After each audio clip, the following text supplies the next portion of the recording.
Good afternoon, everyone. I'm Falguni, and you are watching Candidate Ronnie Live 49th episode.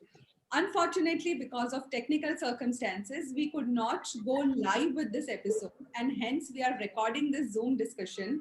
और मुझे बहुत खेद है क्योंकि मैं चाहती थी कि ये पूरा इंटरव्यू लाइव हो पाए ताकि आप लोग सब देख पाते और आप लोग सब उनको महसूस कर पाते ये किस तरह से बात कर रहे हैं। हमारे आर्टिसंस अलग अलग जगह से हमारे साथ ज्वाइन इन हुए हैं। हमारे साथ आज ज्वाइन करे हुए हैं आदिल भाई खत्री, जो ट्रेडिशनल बांधनी के आर्टिसन हैं। दूसरे उनके साथ उनकी wife but primarily an artisan Zakia Adil Khatri join करी हैं, जो भी बहुत ही प्रोफिशिएंट बांधनी आर्टिसन हैं। दूसरे हमारे साथ हैं खालिद उस्मान भाई खत्री, जो अजरक के आर्टिसन हैं।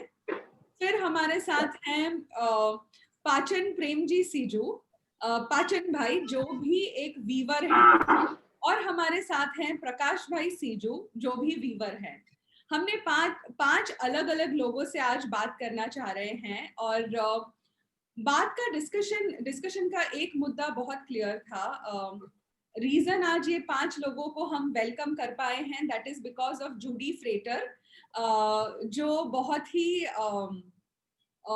सुंदर काम कर रही थी इतने टाइम से यहाँ पे इंडिया में, एंड टेकिंग केयर कि डिजाइन एजुकेशन आर्टिसन और क्राफ्ट्समैन में आए ताकि ये ईच आर्टिसन बिकम्स इंडिपेंडेंट और वो करंट मार्केट डिमांड को ठीक से समझ पाए। तो आप सबका बहुत स्वागत है कैंडिडेट सिसरोनी लाइव पे। And before I waste any more time further, Adil आपसे शुरू करते हैं। First question to all of you, और वही चाहूंगी मैं कि आप आपकी थोड़ी लाइफ स्टोरी बयां करें कि आपकी फैमिली कितने टाइम से बांधनी के क्राफ्ट में है और आप इसमें नेचुरली आ गए या आपने कुछ और करना सोचा था और फिर इसमें आए, मतलब क्या सिचुएशन? हेलो एवरीवन, मेरा नाम आदिल खत्री है और जैसे मैंने कहा मैं बांधनी का एक आर्टिजन हूँ और करीबन मैं 9 साल से बांधनी का काम कर रहा हूँ। और मेरा लेबल का नाम है नीलक, जिसका मतलब होता है ग्रीन। ये बांधनी का काम मैंने 2011 में स्टार्ट किया और जनरेशन की बात करें तो मेरे फादर एक्चुअली बांधनी का काम नहीं करते थे, लेकिन अंकल ने आगे से एडॉप्ट किया था और उनकी मदद से मैंने फिर ये सेकंड जनरेशन कह सकते हैं हम, मैंने बांधनी का काम अडॉप्ट किया जी। So was it very natural for you to enter, मतलब आप बांधनी में एकदम से, मतलब ये क्या इंटरेस्ट आपका जागा? स्पीकिंग ऑनेस्टली तो मतलब पढ़ाई वगैरह में उतना मैं शार्प नहीं था और बांधनी का काम क्योंकि घर में हो रहा था, छोटा सा, तब से सब ये सब प्रोसेस देख रहे हैं, तो मुझे लगा कि यार इसी को क्यों ना आगे ले जाया जाए। इस तरीके से इनिशियली ये ऐसे ज्वाइन किया गया। तो कितने साल के थे आप जब से ये बांधनी का काम कर रहे हैं? मैंने एज ए प्रोफेशन 2011 में ज्वाइन किया। बाकी तो मतलब हम छोटे से तब से देख रहे हैं, मम्मी को डाइंग करते हुए, अंकल को प्रिंटिंग और डाइंग करते हुए कॉन्स्टेंटली देखते ही मतलब रेज हुए हम। Right right. सो आपको खुद को प्रैक्टिस करते हुए भी ऑलमोस्ट अब एक डेकेड हो जाएगा, एक दशक हो almost. Right right. Zakia ji, आप बताइए आपके बारे में, थोड़ा आपका बैकग्राउंड दीजिए और आप मेरे लिए भी बहुत इंपॉर्टेंट है as a woman artisan right now in this panel, जिसमें 4 मेल मेंबर्स हैं और हमारी एक अकेली women artisan is leading the front. तो आप बताइए अपने बारे में कुछ। मैं अभी एक ट्रेडिशनल आर्टिसन फैमिली से बिलोंग करती हूँ। मेरे फादर के साइड से बाटिक का काम, वो ट्रेडिशनली 6th जनरेशन हूँ मैं, जो बाटिक का काम जो मेरे कजिन है वो कर रहे हैं। और मेरी मदर की साइड से बांधनी का काम होता रहा है, उनके पेरेंट्स का बांधनी का काम था। तो मेरी मम्मी भी घर पे टाइम करती थी, तो मैं जब छोटी थी तब बाटिक के वर्कशॉप में पूरा दिन स्पेंड करती रहती थी, वहीं पे रहती थी, देखती थी कि कैसे काम हो रहा है, क्या हो रहा है, कैसे डाइंग हो रहा है, कैसे कलर मिक्स हो रहे हैं। और जब हम छोटे थे तब भी से बचपन में देखा है, घर पे मम्मी, आंटी, दादी, नानी सब लोग वो बांधनी का काम करते थे, तो हम लोग भी एक कपड़ा लेके बैठ जाते थे कि पहले ऐसे बड़ा बड़ा मोटा मोटा करते थे। और स्पेशली जब वेकेशन होते थे हमारे स्कूल में, तो हम लोग एक ऐसे दुपट्टा होता था जो सीखने के लिए बांधते थे, तो उसके 3-4 रुपए 5 रुपए मिल जाते थे, तो उस टाइम पे जैसे एक्स्ट्रा पॉकेट मनी मिल जाती थी हमें। तो इसी तरह से सीखना स्टार्ट हुआ कि पहले बड़ा बड़ा काम होता था, फिर जैसे इंटरेस्ट आता गया उस चीज में कि ये कुछ इंटरेस्टिंग है। मुझे पर्सनली क्राफ्ट में पहले से ही इंटरेस्ट था, और मैं बचपन से ही सोच रही थी कि मैं क्राफ्ट में ही आगे बढ़ना चाहती हूँ, क्राफ्ट में ही मुझे कुछ करना है। तो धीरे धीरे मैं सीखती गई। मैंने बाकी का भी काम सीखा क्योंकि वो मेरे आसपास था, मैं वहीं बड़ी हुई। और बांधनी का काम भी सीखा, वो भी मेरे आसपास होता रहा। जी। और धीरे धीरे उसका मतलब बांधनी का काम ऐसा है कि जितना आप प्रैक्टिस करोगे उतना आपको फाइनेस्ट आप कर पाओगे। तो इसी तरह से मेरा जर्नी भी रहा कि बड़े बड़े से स्टार्ट किया, फिर छोटा छोटा, मतलब कह सकते हैं कि अभी मैं उस लेवल पे हूँ कि अच्छा काम कर पाती हूँ। वैसे मुझसे भी ज्यादा अच्छा काम बहुत लोग करते हैं जो जिनके पास मेरे से भी ज्यादा एक्सपीरियंस है। जी। और उसी टाइम में मैंने आपको बोला कि मेरे फादर की साइड से बाटिक होता है, तो मेरा कजिन है एक जो अभी भी शकील, वो पहले कला रक्षा विद्यालय गया था डिजाइन एजुकेशन के लिए। जी। तो मैं उसके पास जाती थी, उसका काम देखती थी, तो मुझे कुछ इंटरेस्टिंग लगता था कि ये जो पूरा प्रोसेस है जो वो सीख के आता था वो शेयर करता था मेरे साथ। मैं उसको पूछती कि क्या सीखा, क्या नया सिखाया। तो मैंने भी सोचा कि मैं भी डिजाइन एजुकेशन में जाऊंगी, तो इस तरह से मेरी जर्नी स्टार्ट हुई।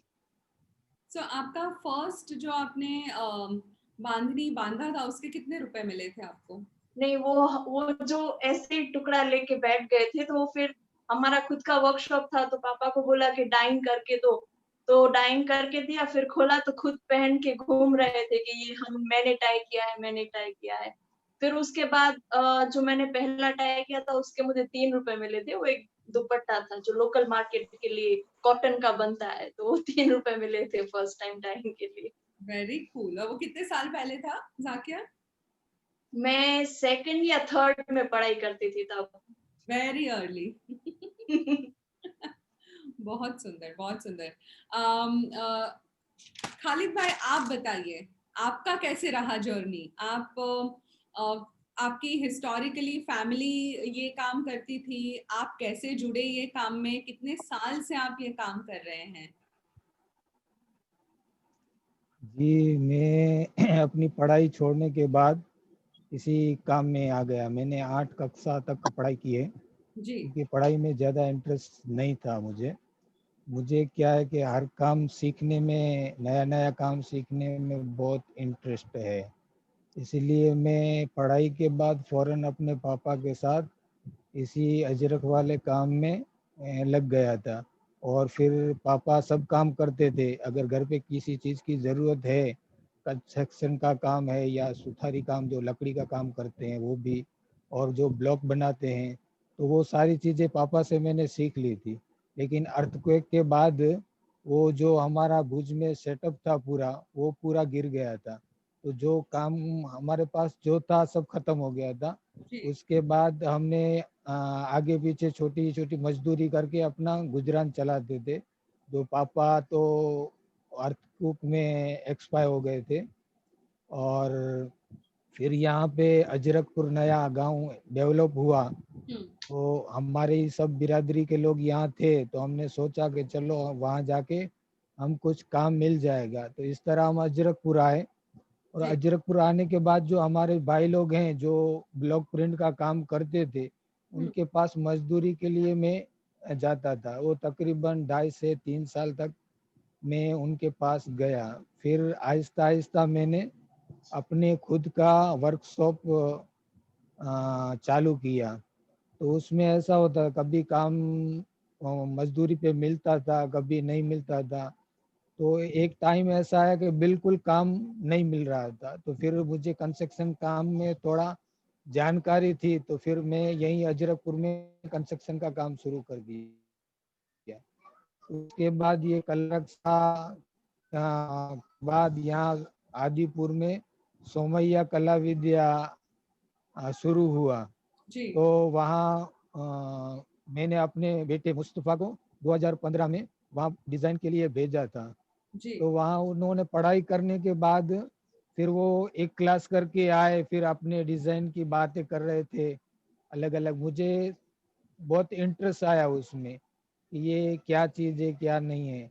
आहिस्ता आहिस्ता फिर उन्होंने पूरा क्लास किया, और क्लास करने के बाद जो हमारे काम में मतलब चेंजेस आया। जी हाँ इतना, क्योंकि वो मुस्तफ़ा डिज़ाइन करके आया था तो काम में काफ़ी तब्दीली आई और काम में बढ़ोतरी भी हो गई हमारी। हम्म, तो मुझे भी ये शौक हुआ, तो 2017 में मैंने भी सोमैया से ज्वाइंट किया और डिज़ाइन का कोर्स किया। और उसके बाद काफ़ी सारा यूँ मतलब एक डिज़ाइनर वो उसके हिसाब से काम करेगा, फिर मैंने अपना डिज़ाइन किया। तो उससे काफ़ी, यानी मेरे पास पहले अर्थक्वेक के बाद हमारे पास कुछ नहीं था, जी लेकिन आज हमको इतना फायदा हुआ कि अपना मकान, अपना वर्कशॉप सब अपना खुद का हो गया है। पर ये मुझे सुन के तो इस बहुत तरह अच्छा लगा कि आपने पहले आपके बेटे को भेजा था और उसने जी उसने पढ़ा और उसको अच्छा लगा तो आप खुद भी गए वहां पे वो करने जी के लिए। बिल्कुल वो बिल्कुल बहुत ही इंटरेस्टिंग बात है कि आप सीखना कोई भी एज से लिमिटेड नहीं है, मतलब सीख तो हाँ कोई बिल्कुल भी सकते हैं। बहुत बढ़िया। जी। और आज तक सीखते ही रहते हैं हम, वो जो सोमैया ने सिखाया है उसको आगे बढ़ाते ही रहते हैं। जी वो सबसे इम्पोर्टेंट है, सीखते रहना तो। जी बिल्कुल। सो प्रकाश भाई, आप बताइए आपका एक्सपीरियंस, आपकी फैमिली हिस्ट्री, कितने टाइम से आप वीविंग कर रहे हैं, आपके बारे में कुछ बताइए। जनरली देखा जाए तो मैं बुजोड़ी गांव में रहता हूँ। और बुजोड़ी गांव में जैसे बुजुर्ग लोग जो है, हमने उनसे बातें की हैं तो वो बोल रहे हैं कि हम जो है, जो हमारी यहाँ की वीविंग की, जो हमारे मेरी एज के जो यहाँ पे यंगर जनरेशन काम कर रही है, वो बोला जा रहा है कि हम शायद 11वीं जनरेशन है जो वीव कर रहे हैं। वाह। तो मैं शायद 11वीं पे दी हूँ हमारे फैमिली की, जो वीविंग में जुड़ा हूँ। बराबर। और मैंने 2008 में कला रक्षा में ये डिजाइन एजुकेशन लिया है, और मैंने 2005-6 से वीव करना स्टार्ट किया है। हाँ, तो मैं अराउंड उस वक्त 15-16 साल का था, और मैंने अपने पापा से ही वीव करना सीखा है। और हम जो हमारे बुजोड़ी गांव में ज़्यादातर लोग जो है वो शॉल या स्टॉल वीविंग वगैरह करते हैं, लेकिन हमारी फैमिली जो है वो कारपेट वीविंग के साथ जुड़ी है।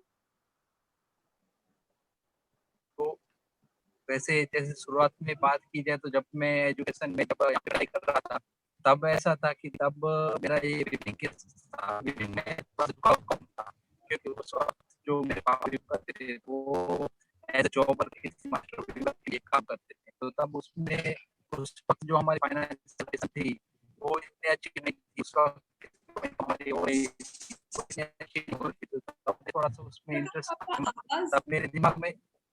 प्रकाश आपका आवाज ना, वो शायद माइक की वजह से डिस्टरबेंस आ रहा है उसमें से, तो शायद माइक निकाल के आप हेलो बात कर सकते हो क्या? जी, आप अभी कुछ बोलिए तो। हेलो हाँ जी हाँ जी हेलो हाँ जी। हाँ जी। तो उस वक्त जो मेरी सोच थी वो थोड़ी सी अलग थी। उस हाँ। वक्त मेरे दिमाग में ऐसा था कि मुझे शायद जॉब भी करना पड़ेगा। हम्म, तो तब मैंने वैसा ही सोचा था कि हमारे गांव में इंडस्ट्री है एक।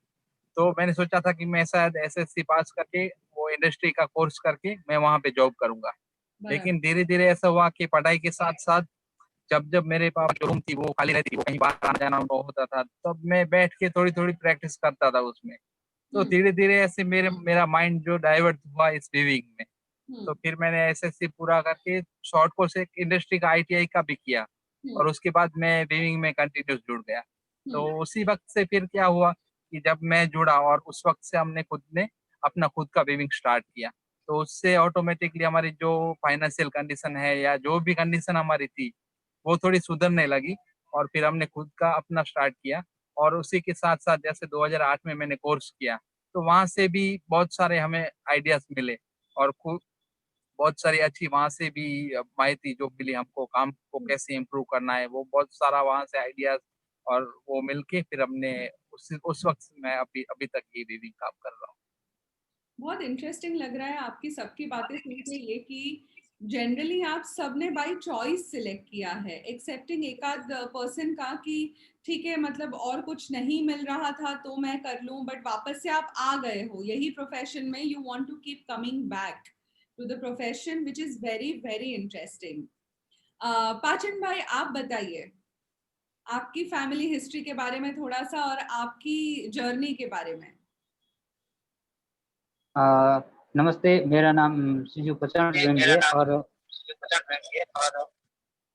मेरी ब्रांड का नाम है थ्री थ्रेड्स। आई थिंक आपको निकालना पड़ेगा, ईयरफोन की वजह से वो डबल हो रहा है। हाँ, डबल हो रहा है। हाँ, ईयरफोन को निकाल दो। जी। तो मेरी ब्रांड का नाम है थ्री थ्रेड्स और ये ब्रांड हम 3 भाई चला रहे हैं। टोटल इस ब्रांड के हम 7 लोग ओनर हैं, मेरी माताजी और 3 भाई हम और तीनों का हमारी वाइफ। तो इस ब्रांड के 7 लोग ओनर हैं। तो ये जैसे काम है ये हम 11 जनरेशन से करते आ रहे हैं और जब ये अर्थक्वेक आया था तब मैं छोटा था, तो ये हम दूसरों को जॉब करते थे, तो हम खुद का बिजनेस नहीं करते थे तब। तो छोटे जो बड़े भैया हैं सबसे, वो दूसरों का जॉब करते थे और जो बीच वाले भैया हैं और वो एक वामा करके एनजीओ उसमें काम करते थे और मैं तब पढ़ाई करता था, स्कूल चल रहा था। और अर्थक्वेक के बाद मुझे व्यू करना थोड़ा थोड़ा आता था, तो फिर मैंने अपने ताऊ जी के घर पे सोचा क्यों ना मैं वहाँ चला जाऊँ सीखने के लिए और कुछ भी काम करने के लिए। 1 साल मैं वहाँ पे सीखा, उसके बाद फिर आया यहाँ पे वीविंग में।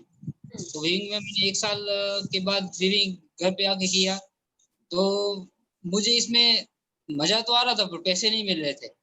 तो मन से मुझे ऐसा लग रहा था भाई मजा तो आ रहा है, पैसे नहीं मिले, पैसे बिना घर कैसे चलेगा, क्योंकि भैया लोग भी बहुत स्ट्रगल कर रहे थे काम के अंदर, उनको फुल टाइम दे के भी उतने पैसे नहीं मिल पा रहे थे हम सब लोगों को। तो फिर मैंने सोचा अभी पास में कंपनी है उसमें जॉब के लिए अप्लाई करूँ तो मिल जाएगा वहाँ पे। तो ऐसे मैंने 3 साल आशापुरा जो कंपनी है उसमें मैंने 3 साल का जॉब किया। तो उस पर वहाँ पे मुझे थोड़ा हेल्थ का प्रॉब्लम हुआ 3 साल बाद। तो फिर मुझे बोला गया भाई आपको ये प्रॉब्लम हो रही है तो आप दूसरी जगह पे लग जाओ गार्डन वगैरह में। तो वहाँ पे यहाँ पे अंदर केमिकल चल रहा है कंपनी में, तो आप बाहर गार्डन लग जाओ। तो फिर मैंने घर आके भैया लोगों से बात की कि भाई मुझे इस तरह से उन लोगों ने बोला है कंपनी वालों ने, आप कंपनी में काम करो गार्डन के अंदर काम करो, जो आपको ऐसी की जो प्रॉब्लम हो रही है वो ना हो। तो भैया लोगों ने मुझे इस तरह से बोला कि ये डिसीजन आपका है, क्योंकि कल आज आपको लगेगा हम आपको जबरदस्ती कर रहे हैं काम करने के लिए, आज आप फिर से वहीं लग जाओगे, कल आपको कुछ हो जाएगा तो फिर पूरी जिंदगी हमें कोसोगे कि भाई मैंने इनको बताया था फिर भी इन्होंने मुझे अपना डिसीजन अपने ऊपर थोपा। तो उन्होंने मुझे क्लियरली बोल दिया कि डिसीजन आपका रहेगा, जिंदगी आपकी है, आपको निर्णय शक्ति अभी थोड़ी अपनी स्ट्रॉन्ग करनी पड़ेगी, तो आपको डिसीजन लेना पड़ेगा, डिसीजन पावर। तो मैंने 1 महीना रेस्ट किया, उनको बोला तो मैं 1 महीने के बाद बताऊंगा। फिर मैंने सोचा जो भी मैंने 3 साल काम किया उसके अंदर जो मुझे पीएफ मिला है वहां से मैं अपना थोड़ा काम स्टार्ट कर सकता हूँ। तो फिर मैंने वहां से जो थोड़े बहुत पैसे मिले थे कंपनी से, वहां से मैंने काम स्टार्ट किया थोड़ा बहुत। तो फिर 2008 तक 22 से लगा तो कलर तब स्टार्ट हुआ था। तो भैया ने बोला यहाँ पे इस तरह से आप वहां पे जाओ। तो मुझे ऐसा लगा कि नहीं अभी सडनली मैंने छोड़ा है, मैं नहीं जा पाऊंगा। बड़े भैया भी वो जॉब कर रहे हैं और बीच वाले भैया हैं जो वो जॉब कर रहे हैं, तो उनको बोला कि आप कैसे भी करके रिक्वेस्ट करके आप जाइए, तो क्या आप हम तीनों मैनेज कर पाएंगे। तो फिर उनको भेजा, फिर वो गए, फिर वो सीखे, उन्होंने फिर डिजाइने कुछ बनाई, फिर मार्केट के अंदर उन्होंने डाली। तो वो काम तो कर रहे थे, तो उनको जो फैमिली का रिस्पांस जो चाहिए वो उन्हें नहीं मिल रहा था। तो कुछ चीजें हमारी वजह से शॉर्टेज हो रही थी, उनको क्लियर नहीं डाउट हो रहा था कि भाई ये किस तरह से हम आगे कर पाएंगे, या कुछ चीजें ऐसी भी थी जो उनको मार्केट के अंदर चीज लानी है, वो हमें जो बेसिक डिजाइन के प्रिंसिपल हैं या कुछ कलर हैं वो हमें समझाना चाह रहे हैं, हम उसमें डाल नहीं रहे हैं। तो उनको बार बार यही कंफ्यूजन हो रहा था, मार्केट में चैलेंज आ रहा था, क्योंकि उनको जो चीज चाहिए वो मार्केट में सही तरह से दे नहीं पा रहे थे। तो इसीलिए फिर मैंने को 2015 में तब तक वो सेटअप हो गया था। फिर मुझे 2015 उन्होंने कन्विंस किया तो कैसे भी करके आप सोमैया कला विद्यालय में जाइए, तो आप डिजाइन एजुकेशन की जो स्किल है उसके ऊपर काम करेंगे, तो उसकी वजह से कई सारे हमें जो डाउट्स हो रहे हैं मार्केट के अंदर उसकी वजह से इम्प्रूव होगा। तो मैंने सोचा चलो हम कर तो लेते हैं, अब मुझे मजा नहीं आएगा मैं छोड़ के चला आऊंगा। मेरे मन में तो ऐसा क्लास करके फिर छोड़ दूंगा, क्योंकि मुझे ऐसा लग रहा था भैया को खाली बताना है बस, मैं जा रहा हूँ।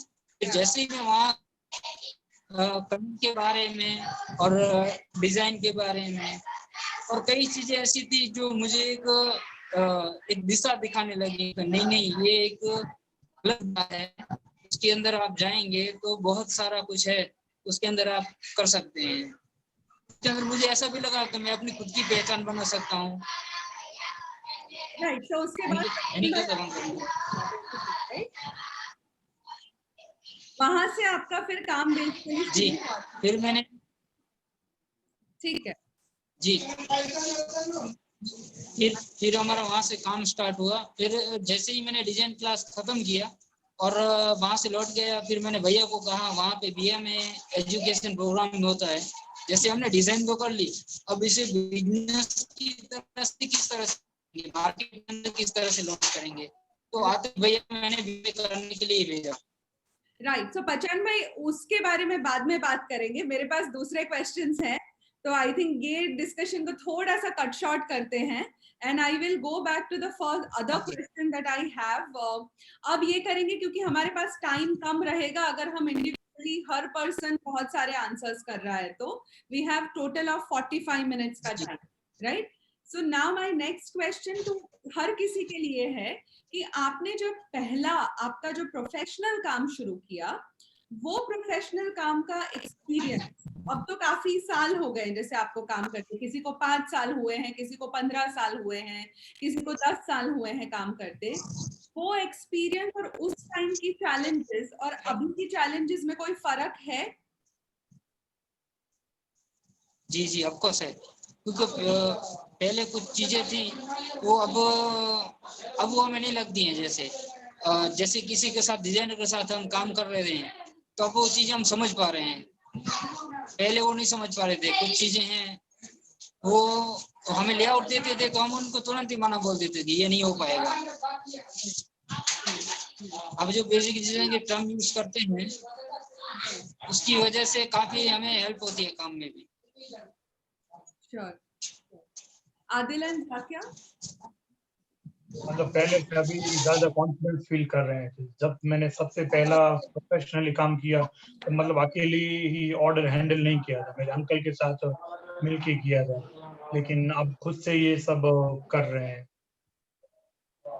What has design education helped you, Zakia? Design आप जो पढ़ने गए उससे क्या फर्क क्या पड़ा है आपके अप्रोच में, और आपने क्या सीखा वहां पे? Can you repeat the question? और डिजाइन एजुकेशन जो आपने किया, why did you do the design education and उसमें क्या सीखा आपने और उससे क्या इम्पैक्ट आया है आपके काम पे? जैसे मैंने आपको पहले भी बताया कि मेरे कजिन ने वहां से ग्रेजुएशन किया था, और उनकी क्योंकि जो बाटिक ट्रेडिशनली होता था वो अलग था, फिर जो रेगुलर मार्केट के हिसाब से बन रहा था वो तो एकदम ही अलग था। और उसके बाद जो उन्होंने डिजाइन एजुकेशन के बाद जो काम किया वो देखकर मतलब एक तरीके से मेरा दिमाग काम नहीं कर रहा था कि इतना अलग काम हो सकता है क्या, क्योंकि उन्होंने पूरा कॉन्सेप्ट वो समझ के वो एकदम अलग ही लुक दिया था बाटिक को। क्योंकि ट्रेडिशनली क्या होता था कि लुंगी या बेडशीट उसी तक बाटिक एक रह गया था कि वही चीजें बनती है। तो मुझे ये चीज बहुत ही जैसे एक झटका दे गई कि इतना अच्छा हो सकता है क्या। तो मैंने सोचा कि मैं भी क्यों ना करूं ये चीज, क्योंकि मैं इंटरेस्टेड थी पहले से ही क्राफ्ट में। तो फिर मैंने डिजाइन एजुकेशन ज्वाइन किया बांधनी के साथ। तो मैंने वहां पे देखा कि कैसे हम ट्रेडिशनल क्राफ्ट के साथ ही काम करते हैं, उसकी छोड़ना नहीं है ट्रेडिशन को हमारे, क्योंकि वो हमारी आइडेंटिटी है। उसी के साथ हम मार्केट के हिसाब से कैसे काम कर सकते हैं। जैसे ट्रेडिशनली बांधनी में चांद बनता है, शिकारी जो दुपट्टा होते हैं हैवी। तो आप ही सोचिए कि अगर आप एक बार चांद्रोखनी या हैवी कोई दुपट्टा ले रहे हैं तो आप कितनी बार लेंगे वही चीज?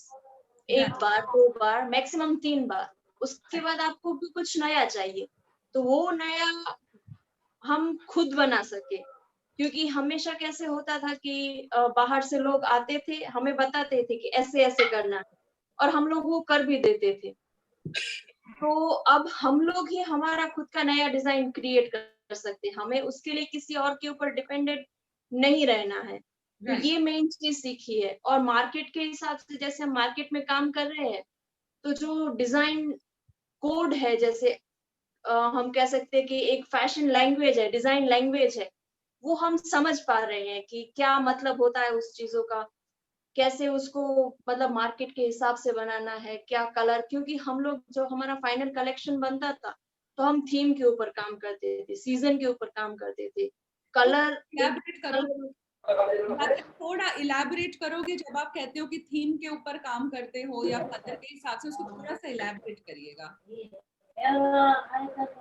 जैसे मैंने अपने जो ग्रेजुएशन था मेरा, उसके बाद मैंने जैसे पहचान भाई ने बताया कि बीए में था, डिजाइन एजुकेशन तो हो गया, लेकिन जब मैंने मार्केट में काम करना स्टार्ट किया तो मुझे लगा कि डिजाइन एजुकेशन इम्पोर्टेंट है, लेकिन उसके साथ साथ हमें बिजनेस के भी इम्पोर्टेंस है, क्योंकि हम इन द एंड बिजनेस ही कर रहे हैं। तो लकीली 2013 में मैंने डिजाइन कोर्स किया, और 2014 में ही सुमैया ने ऑफर किया बीएमए, जो आर्टिसन के लिए ही था, जो ग्रेजुएट से। तो उसके जो हमारा कलेक्शन बनाना था, उसके लिए लास्ट में एक एग्जीबिशन था हमारा। तो मैंने यहाँ का एक जो लोकल हिस्ट्रिकल साइट है, उसको एज अ थीम लेके मैंने पूरा कलेक्शन बनाया था। तो उसी में से जैसे उसके जो स्ट्रक्चर है, उसके अंदर जो डिजाइन यूज किए गए हैं, उसी में से इंस्पिरेशन लिया। फिर एक हमें कलर फोरकास्ट, ट्रेंड फोरकास्ट होता है, वही हमें सब दिखाया जाता है कि नेक्स्ट ईयर के लिए ये ट्रेंड फोरकास्ट, दोनों को मिला के हमने एक नया कलेक्शन बनाया। तो इस तरीके से हम एलेबरेट करते हैं काम को। Right right, so that has helped you quite a lot. और जैसे हम लोग जनरली एग्जीबिशंस में जाते हैं, तो लोग आते हैं और कहते हैं कि आपका काम कुछ अलग दिख रहा है।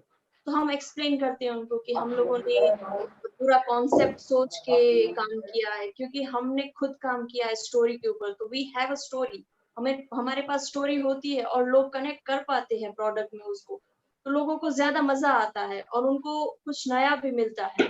तो इसी तरह और लोग जानते भी हैं कि ये हमारा खुद का काम है।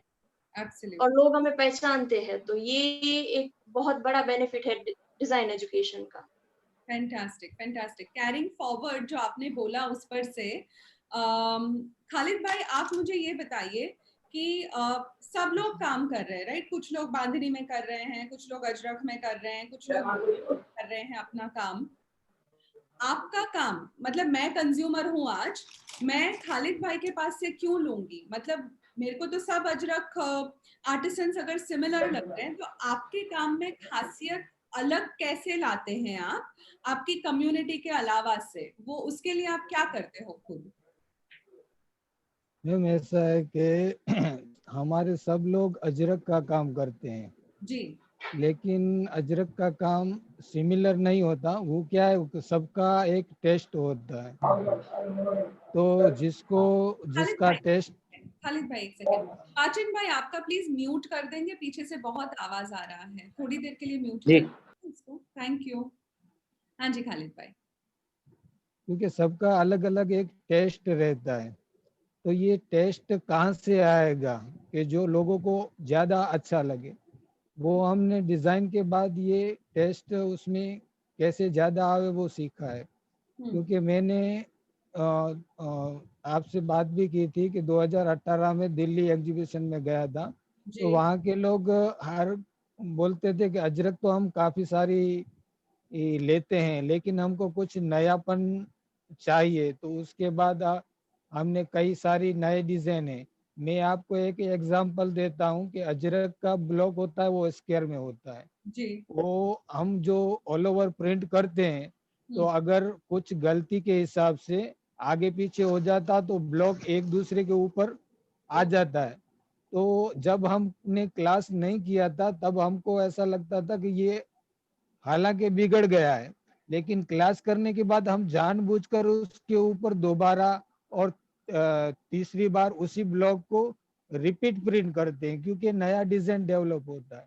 Correct. और हाँ, और दूसरा क्या है कि जैसे कोई एक डिजाइन है जो मैंने सोमैया से सीखा, वो बता रहा हूँ हाँ जी, कि हाँ जो कोई भी एक डिजाइन है अपने पास, जी। अगर उस डिजाइन को एक ही डिजाइन को हमको 10 साड़ियां बनानी है, लेकिन 10 से 10 साड़ी का डिजाइन अलग दिखना चाहिए।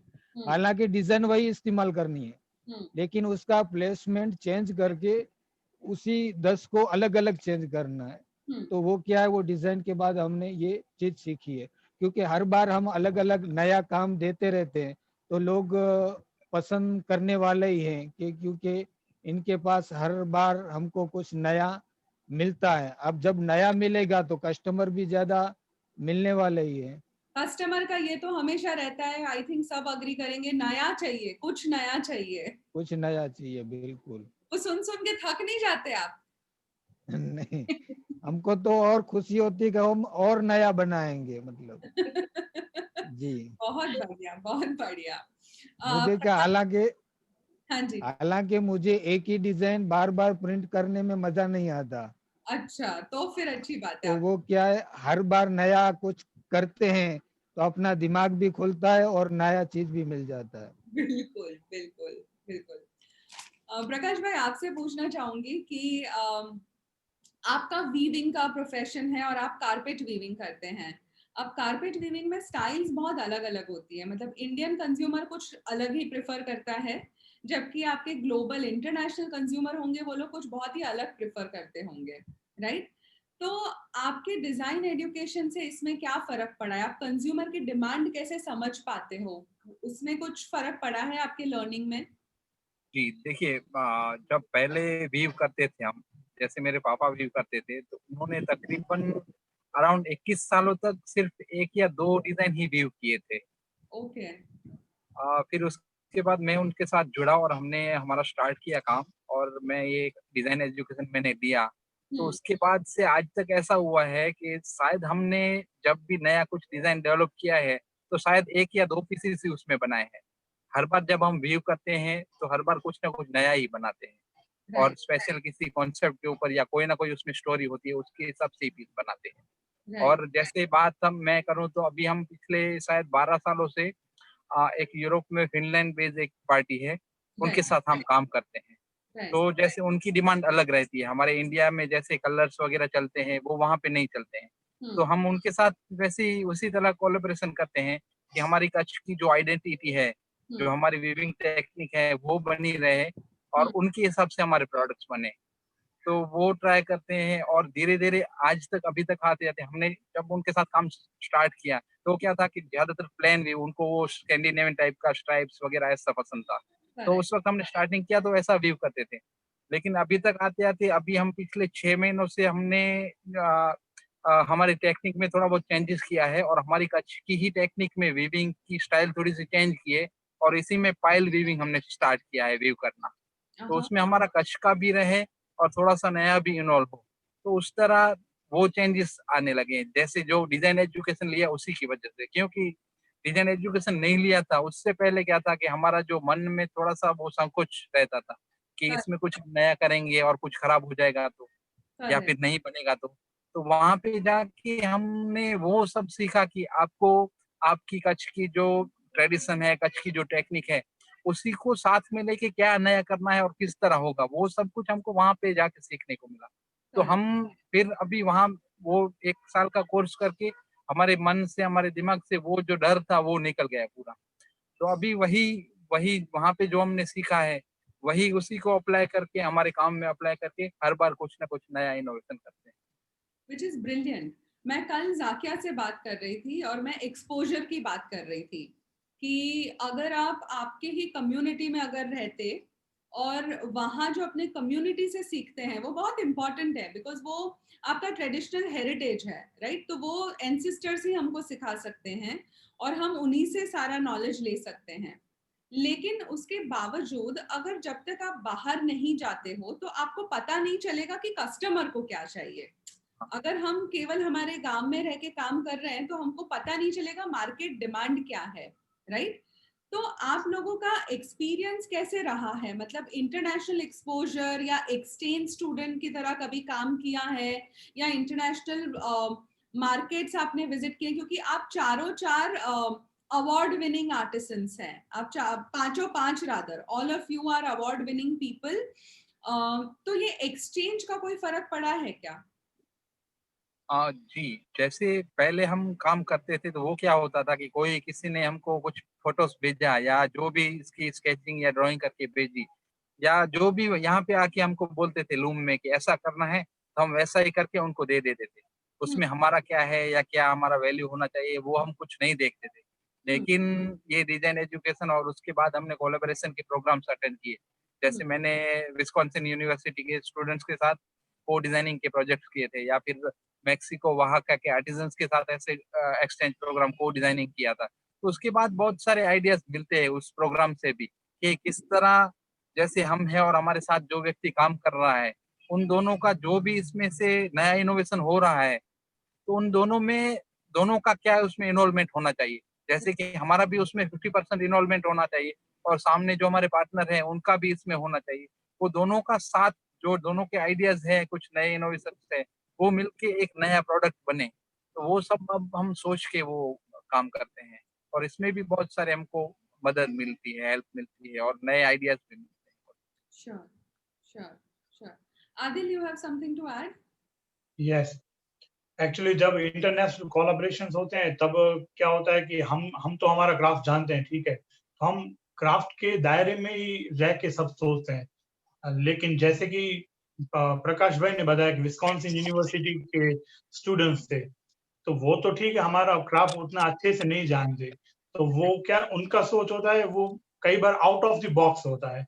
मतलब वो क्राफ्ट के बारे में पहले नहीं सोचेंगे, पहले वो शायद आइडिया के ऊपर काम करेंगे, इनोवेशन के ऊपर काम करेंगे और फिर उसको हम क्राफ्ट के अकॉर्डिंगली ढालने की कोशिश करेंगे। तो इस तरह का जब कॉम्बिनेशन होता है तब मतलब एकदम बहुत ही ज्यादा यूनिक प्रोडक्ट बन के आता है, तो ये काफी फायदा मिलता है। Wow, fantastic, fantastic. आप मुझे बताइए अब पाचन भाई, सोशल मीडिया का यूजेज आप लोग कितना करते हैं? डिजिटल मीडिया को कितना यूज करना शुरू किया है? इसके बारे में कोई सिखाता है? आप खुद एक्सप्लोर करते हैं? क्या करते हैं? देखिए, अभी तक तो हमने नहीं किया था। जैसे लॉकडाउन अभी शुरू हुआ है तो अभी हमने शुरू किया है। सोशल मीडिया का इतना यूज नहीं करते थे क्योंकि मार्केट हमारे साथ इजीली चल रहा था। जो जहां तक आदमी की लिमिटेशन आ जाती है तभी कुछ नया होता है। तो इस बार हमारे साथ ये लॉकडाउन की वजह से ये हमें सीखने के लिए मिला। सपोज हम पहले से ही मार्केट के साथ ऐसे ऑनलाइन जुड़े हुए होते तो ये चीजें कुछ चीजें हमें फेस नहीं करनी पड़ती। तो अभी सडनली हमें मार्केट के साथ जोड़ना पड़ा है, ऑनलाइन के साथ। वही तो आज का टॉपिक का डिस्कशन ही यही था कि टाइम के साथ चलना जरूरी है और टाइम भी आपको दिखा रहा है कि भाई अभी डिजिटल मीडिया पे होना अगर जरूरी है। मेन तो ये है कि डायरेक्ट कनेक्ट के साथ कैसे रहोगे आप, और डिजिटल मीडिया आपको वो स्कोप देता है ना, कि आप आपका खुद पहले बनाओ। क्योंकि हमें हमारे दिमाग में एक लिमिटेशन था। कोई भी पहले क्या हम जैसे 20 पीस बनाते थे तो मार्केट में जल्दी से सेल हो जाते थे। अगर हमारे पास 19 पीस सेल हो गए, एक पीस हमने ऑनलाइन में डाला, पीसों का ताना लगता है, एक पीस के लिए नहीं लगाएंगे, समझ रहे हैं? तभी प्रोडक्शन हमारे पास अभी वो है, अभी हम वो मार्केट में हम मार्केट को अचीव कर सकते हैं। तभी हमारे पास प्रोडक्शन नहीं था इतना, तब वो मार्केट को हम फेस कर सकते हैं। इसी वजह से सब लोगों को वो चैलेंज तो रहा ही है मार्केट के अंदर। खालिद भाई, आपका क्या कहना है? सोशल मीडिया आप यूज करते हैं, अपने आप के लिए यूज करना शुरू किया है? जी, मैंने 2018 में मतलब को डिज़ाइन किया था और हिस्ट्री के कॉलेज के बच्चे आए थे, तो मेरे साथ एक विनती और दूसरी मिलोनी करके थी। मिलोनी जो है ना वो ब्रांड में काम करती थी, मतलब ब्रांड कोई भी प्रोडक्ट को कैसे ब्रांडिंग की जाए मतलब हाँ ब्रांडिंग की जाए। जी। तो उन्होंने हमको एक मशवरा दिया था कि इंस्टाग्राम जो है ना उस पे अपना एक पेज बनाते हैं जो सेलिंग के लिए रहेगा। तो हमने ठीक है, तो फिर हमने उसने हमको हेल्प की और आज वो अच्छा चल रहा है। और उस पे मेरी डॉटर और मेरा सन मुस्तफ़ा है ना, वो दोनों उस पे हेल्प करते हैं और वही उसको यूज़ करते हैं, क्योंकि मुझे इंग्लिश में ज़्यादा नहीं है। तो भाषा से ज्यादा फर्क नहीं पड़ता, क्योंकि वो सब गुजराती में आने लगता है, गुजराती और जी वो वॉइस होती है, तो कोई प्रॉब्लम नहीं इंग्लिश से। तो अभी वो अश्क बाय खालिद करके हमने पेज बनाया है, वो काफ़ी अच्छा चल रहा है और उससे काफ़ी डायरेक्ट कस्टमर हमको मिलते हैं। जी। तो अब हम लास्ट क्वेश्चन की तरफ जा रहे हैं। बहुत ज्यादा है ये सचिन भाई आपको करना पड़ेगा। हेलो, करना पड़ेगा, बहुत ज्यादा।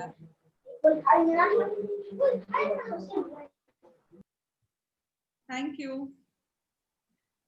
माय लास्ट क्वेश्चन इज कि आप लोग सब ऐसे लोग हैं जिन्होंने अपनी कम्युनिटी में से थोड़ा सा बाहर निकल के मन खुला रख के एक एजुकेशन लिया और उसके कारण आपकी विचारधारा में बहुत चेंज आ गया। जो आपका काम है हेरिटेज वही कर रहे हो, लेकिन उसमें आज के दायरे में कंज्यूमर को क्या चाहिए उसको ध्यान में रख के आप अब प्रोडक्ट बना रहे हो, जिस जो ही हमारा आज का टॉपिक था, वॉकिंग विद टाइम। आप मुझे बताइए, इतना सब आप जब करते हैं तो विद इन कम्युनिटी कोई चैलेंजेस रहती है क्या? बिकॉज कम्युनिटीज तो बहुत छोटी छोटी हैं। जैसे अगर मैं डॉक्टरी का पढ़ी हूँ या अगर एक मैं लेखक हूँ, तो हमारी भी कम्युनिटी एक तरह की होती है कि सारे राइटर्स होते हैं एक जगह पे, कि सारे डॉक्टर्स होते हैं एक जगह पे, और हर एक कम्युनिटी की कोई ना कोई चैलेंजेस रहती ही रहती हैं, you know. So I am sure with in the art and craft community, आपका जो क्राफ्ट कम्युनिटी है उसमें हर एक, और क्योंकि ये हेरिडिटरी है, पहले से आपकी फैमिली में चलता आ रहा है, तो कोई चैलेंजेस रहते हैं विद इन द कम्युनिटी आपको? ये इसका जवाब मैं हर किसी से चाहूंगी, जो आपको अगर लग रहा है कोई चैलेंज है तो। जैसे देखिए, आपने बताया कि हर एक फील्ड में जहाँ पे ज्यादा लोग काम कर रहे हैं, एक से ज्यादा जहाँ पे लोग आते हैं, तो पहली चीज होती है कंपटीशन। वो हर फील्ड में कॉमन है, इसमें कुछ वो नहीं है। लेकिन जैसे हम लोगों ने डिजाइन एजुकेशन किया है जी। हम लोग अपनी स्टोरी के ऊपर काम करते हैं पूरा जी। जैसे अभी खालिद भाई ने बताया, पचान भाई ने बताया, प्रकाश भाई ने बताया कि वो अपने सोच से कुछ करते हैं नया। तो जैसे हम सब लोगों का, जैसे हम बांदनी में ही बहुत सारे आर्टिजन है, ग्रेजुएट, मैं यहाँ पे सिर्फ ग्रेजुएट्स की बात कर रही हूँ, कि हर एक का खुद का एक स्टाइल हो गया है कि हमको पता चल जाता है कि भाई ये इनका काम है, ये इनका काम है। तो कई बार क्या होता है कि हमारी कम्युनिटी ही नहीं, जैसे कंज्यूमर्स है, बाहर से लोग आते हैं, तो किसी एक आर्टिजन का डिजाइन उन्होंने शेयर किया उनके साथ, तो उनको प्राइस में सही नहीं लगा, तो फिर उन्होंने जैसे किसी और से पहले पूछा, तो उन्होंने बोला कि मेरा ये प्राइस है, उनके पास फोटोग्राफ आ गए, फिर वो क्या करते हैं, मुझे मैसेज करते हैं कि भाई ये डिजाइन बनाना है और कितने में होगा। तो हम लोगों को पता है कि भाई ये डिजाइन किसका है, क्योंकि हम सबका काम जानते हैं। तो हम स्ट्रिक्टली मना कर देते हैं, हम उनको बोलते हैं स्पेशली कि ये काम है जो आपने शेयर किया है वो हमारा नहीं है, ये इनका है। तो वो बोलते भी है कि हाँ मैंने उनसे बात की लेकिन उनका प्राइस बहुत ज्यादा है। तो इस तरीके से बहुत होता है, लेकिन हम क्योंकि हम लोग खुद का अपना डिजाइन बनाना जानते हैं, करेक्ट, हम खुद अपना नया डिजाइन बनाते हैं, तो हमें किसी और के डिजाइन के ऊपर काम करना बिल्कुल अच्छा नहीं लगता, पसंद ही नहीं है चीज। करेक्ट। लेकिन ये जो स्पिरिट है वो आप ही बताइए कि कितने लोगों में होगा। नहीं, बहुत लोगों में नहीं होता ना, बिकॉज कंपटीशन है, it is market. I think economics पे फंक्शन करता है सारा बिजनेस, कि ठीक है उनके Yes. पास नहीं कराना है, मेरे पास आया है कंज्यूमर, मैं कम भाव में कर दूं तो चलेगा, मेरे को अभी चाहिए पैसा। तो ये हर बिजनेस में रहता है, यू नो, और वो मना करने वाले बहुत कम लोग होते हैं। और प्रॉब्लम कहाँ पे होती है कि अगर सेम ही चीज होती है ना तो प्राइस डिफरेंस नहीं आएगा, पर यहाँ पे क्या होता है, उसका एक सिंप्लीफिकेशन वर्जन आता है कि एकदम कॉम्प्लेक्स कोई डिजाइन है जो मुश्किल है लेकिन उसको फिर सस्ता भी चाहिए, तो वो क्या करते हैं कि उसका सिंप्लीफिकेशन कर देते हैं। ये चीज गलत है। Correct, अगर आप सेम ही डिजाइन दे रहे हो तो प्राइस में किसी का कोई डिफरेंट नहीं आएगा, तो कोई इश्यू ही नहीं है यहाँ पे। correct. लेकिन प्रॉब्लम कहाँ पे होता है कि उस चीज का यहाँ पे सिंप्लीफिकेशन होता है, वो फिर बहुत प्रॉब्लम हो जाता है। और इसमें भी क्या होता है कि जैसे हम लोग हैं, हम लोगों ने नया स्टार्ट किया है, आप कह सकते हैं, इतना भी एक्सपीरियंस नहीं है, लेकिन जो लोग बहुत ही सालों से काम कर रहे हैं, बहुत एक्सपीरियंस है, जिनके पास वर्किंग कैपिटल ज्यादा है, तो वो जहाँ हमारा 1 या 2 पीस बनता है वहां पे 100-2 पीस बन के बिक भी जाते हैं। This is the problem.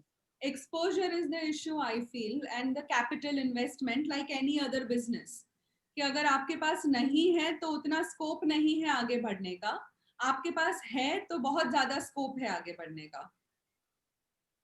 तो ये चीज बहुत मैटर करती है। और Absolutely. सिर्फ इतना ही नहीं, आफ्टर दिस डिजाइन एजुकेशन, मतलब कई बार कम्युनिटी में भी हमें एकदम से टारगेट भी करते हैं, क्योंकि उन्हें मतलब डायरेक्ट से पता चल रहा है कि अभी हमारे पास कंपटीशन है, इनके पास नॉलेज है और ये हमसे भी अच्छा कर सकते हैं। तो कई बार वो डायरेक्ट भी मतलब इंटरफेयर करते हैं या अनाप शनाप बोलते हैं फिर।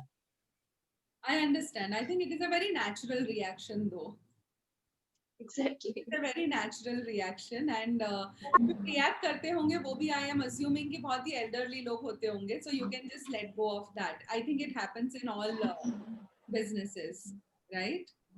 ये हर जगह होती है चीज, कुछ नया नहीं है कह सकते हैं। All businesses. We spoke yesterday only, Zakia, right? Like about writing. I was telling you that as a service class or as a middle class professional, if I have to get more writing assignments, it will be very difficult for me vis-a-vis somebody कोई और एक highly exposed social background से belong करता है और उसकी writing अच्छी नहीं भी है तो भी शायद उनको बहुत काम मिल रहा होगा, you know?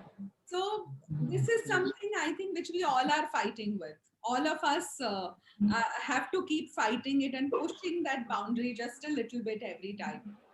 But works always speaks, क्योंकि काम ही हर जगह वो इम्पोर्टेंस या एक स्पेशल स्पेस दे देता है आपको। Absolutely, absolutely, बिल्कुल सही बात है। प्रकाश भाई, आपका क्या कहना है about challenges in the community? मैं भी आदिल भाई और जाकिया भाई से सहमत हूँ। उन्होंने जो बात कही वही हमारी वीविंग कम्युनिटी में भी ऑलमोस्ट वही सिमिलर ऐसा ही होता है। और एक जो हमारा जो पहला क्वेश्चन था सोशल मीडिया वाला, तो वो भी हमारे वीविंग में ज्यादा इश्यू है कि अभी देखिए सोशल मीडिया से बहुत सारे लोग जो है वो अपनी ब्रांडिंग या अपने जो प्रोडक्ट्स हैं उसको वो करने मार्केटिंग के लिए प्रोसेस करते हैं। लेकिन वही प्रॉब्लम होता है कि वहां से कोई कॉपी करके उसके स्क्रीनशॉट्स करके अपने सोशल मीडिया पे या अपने जो भी बायर हैं उनको वो बेच के वही उनकी डिजाइन को कॉपी करके उसको यूज करते हैं। या फिर ऐसा ही होता है कि हमारा डिजाइन किसी का है, वही सेम जाकिया बहन ने जैसे बताया कि वो वही डिजाइन किसी दूसरे के पास होता है और दूसरे के पास से व्यू होके वहां पहुंच जाता है। तो सिमिलर वैसे ही हमारी कम्युनिटी में भी ऐसे बहुत सारे इश्यूज रहते हैं, अभी है फिलहाल। So would it not और एक ये प्राइसिंग वाला भी ये एक है प्रॉब्लम कि देखिए जैसे बायर को सिर्फ जैसे कि मेरा प्रोडक्ट है, आपके पास सिर्फ उसका पिक्चर ही है, आपको उसमें पता नहीं है कि उसमें जब मैं व्यू कर रहा था तो मेरी फीलिंग्स उस वक्त क्या थी, या मैं क्या सोच के वो पीस बना रहा था, या उसमें मैंने कौन सा मटेरियल यूज किया है, उसकी क्वालिटी कैसी है। तो अच्छा। आपके पास सिर्फ उसका पिक्चर है, आप किसी और को बताएंगे और वो कहेंगे कि ये तो हो जाएगा, लेकिन मेरे पास प्रोडक्ट है और उनके पास प्रोडक्ट, दूसरे किसी व्यूअर के पास प्रोडक्ट है, उसमें क्या डिफरेंस है वो आपको सिर्फ पिक्चर से पता नहीं चलेगा। वो पीस आपके हाथ में आएगा, उसकी आप फीलिंग्स उसकी आप देखेंगे, उसको फील करेंगे, तभी आपको पता चलेगा कि इसमें और उसमें क्या फर्क है और उसकी प्राइसिंग में क्यों इतना फर्क है। क्योंकि मैं अगर एक पीस को 1000 रुपए में बेच रहा हूँ और सेम सिमिलर पीस कोई और भाई है वो 500 में बेच रहा है, तो बायर को तो सीधा ऐसे ही लगेगा कि इसमें इतना डिफरेंस है तो मैं तो सस्ता वाला ही लेता हूँ। लेकिन उसमें जो डिफरेंस आया है वो क्यों आया है वो उनको सिर्फ पिक्चर देख के पता नहीं चलता है। तो वो अभी सिर्फ कम्युनिटी में ही नहीं, जैसे ये जो हमारे जो बायर है इसके साथ भी ऐसा होता है। वो सिर्फ फिलहाल के लिए पिक्चर देख के वो खरीद लेते हैं, लेकिन फिर जब दोनों पीस को वो कंपेयर करते हैं तब उनको पता चलता है, तब रियलाइज होता है कि सही में ये महंगा क्यों है। श्योर तो ये थोड़े थोड़े ऐसे इश्यूज हैं। Sure sure. पाचन भाई, आपको क्या लगता है, आपको क्या चैलेंजेस हैं विद इन राइट नाउ? देखिए, जैसे हमने डिजिटल एजुकेशन लिया है, उसकी वजह से एज ए फैकल्टी मैं आउटरीच प्रोजेक्ट में भी जा चुका हूँ, उत्तराखंड में कच्छ टू कुमाऊं में। ओके। तो हमारा लास्ट में एग्जीबिशन हुआ था चेन्नई में। तो यहाँ से कच्छ से हम 4 वीवर गए थे, तो साथ में सेल रहा था। तो सबके पास कलेक्शन सबका अलग अलग था। तो मैंने अपनी स्टडी की थी क्या क्या मेरे कंपटीशन में है, कंपटीशन क्या प्रोडक्ट रहेंगे और मुझे कलर क्या रहेंगे, मेरी प्राइस क्या रहेगी, प्राइस क्या है। तो पूरा एनालिसिस करके मैंने वो पूरा प्लानिंग किया था। और मैंने जो रेगुलर जो मार्केट में बिक रहा है वो नहीं बनाया था, मैंने हाई एंड लग्जरी मार्केट के लिए बनाया था। तो उसकी वजह से मेरा प्रोडक्ट एकदम निखर के सबके सामने से, तो उनको एक नई दिशा मिली सब लोगों को। तो जरूरी नहीं है जो प्राइस हम सोच रहे हैं वही रखें, क्योंकि कई बार क्या होता है वो वैल्यू ऑडिशन की वजह से भी बिकती है। तो तब कई चीज हम एक्सेप्ट नहीं करते हैं, इस चीज का इतना हमें पैसा मिलेगा। तो कई बार कस्टमर वो सामने से कहते हैं कि भाई इसका तो प्राइसिंग बहुत ज्यादा होना चाहिए। तो हम अपने हिसाब से वो नहीं कह सकते, वो तो पीस का जब बनेगा उसकी खूबसूरती कितनी है, हमने डिजाइन के अंदर कितनी फीलिंग्स डाले हैं, क्या क्या उसमें परसिव वैल्यू है, ये सब चीजें हमें पता चलती है।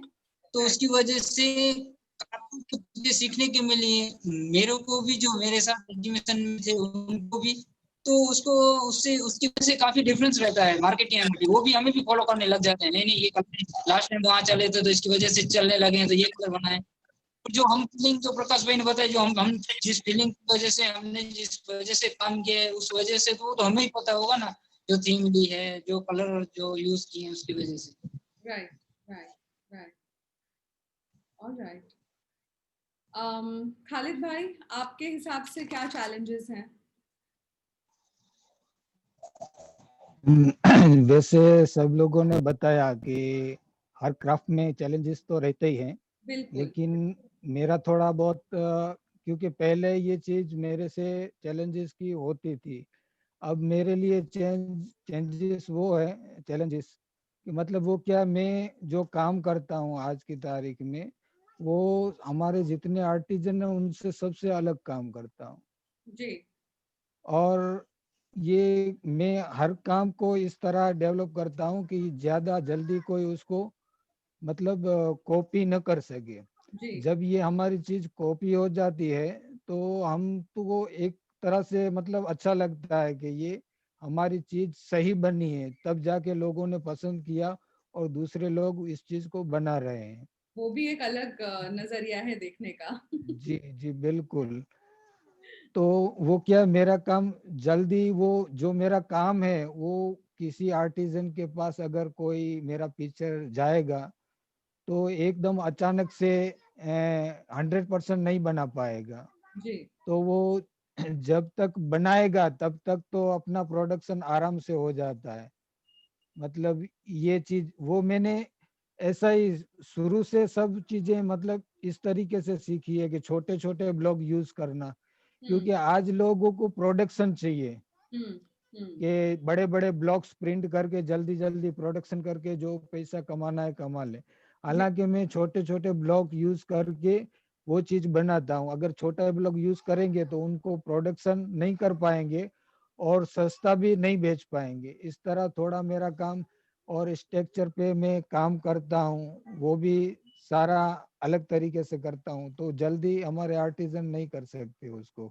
Brilliant, brilliant. तो जी आपका तो मतलब सॉर्टेड है कि नहीं कर जी पाएंगे। हाँ बिल्कुल नहीं कर पाएंगे जब तक वो मतलब देख न ले मेरे सही बात, वर्कशॉप पे आके जो सही। चीज मैं कैसे करता हूँ।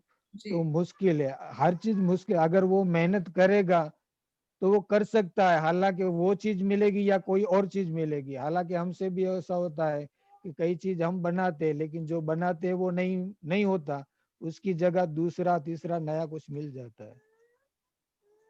और यहीं पर हमें काम आता है ये डिजाइन एजुकेशन एब्सोल्युटली जी बिल्कुल। With in the community. जब खुद को प्रोटेक्ट करने की बात आती है करेक्ट, तब ये एक दीवार बन के खड़ा हो जाता है। शायद इतना कोई मेहनत नहीं करेगा या टाइम नहीं देगा अगर उसे कॉपी करना है तो।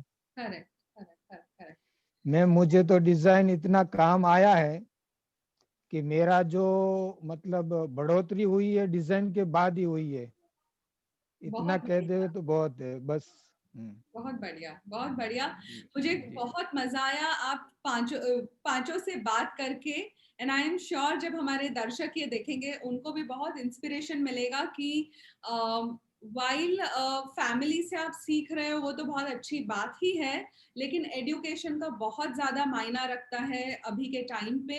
और जितना जल्दी आप समझ लेंगे कि टाइम के साथ चलना जरूरी है और जो मार्केट डिमांड कर रहा है या कंज्यूमर डिमांड कर रहे हैं उसको हम उसके हिसाब से हम अपने आप को अडेप्ट कर लें तो मतलब फिर चांदी ही चांदी है वैसा सिचुएशन। और आप सबने एक्सपीरियंस किया है खुद की लाइफ में भी कि आप जॉब वर्क करते करते आप खुद के सेटअप कर लिए हैं और खुद की इनकम भी बहुत बढ़ गई है। तो that is the only way forward और एजुकेशन ही ये कर सकता है आपके लिए। जी और एक बिल्कुल। एक एक चीज मैं ये कहना चाहूंगा कि जैसे हमको ये क्राफ्ट हमारे जो है वो कम्युनिटी से ही मिले हैं जी, और शायद ऐसा भी होना चाहिए कि हमको खुद को भी कुछ कम्युनिटी को देना चाहिए। तो बिल्कुल, शायद हमसे भी कुछ कम्युनिटी सीखती है तो ये हमारे काम को आगे ले जाने के लिए सही है।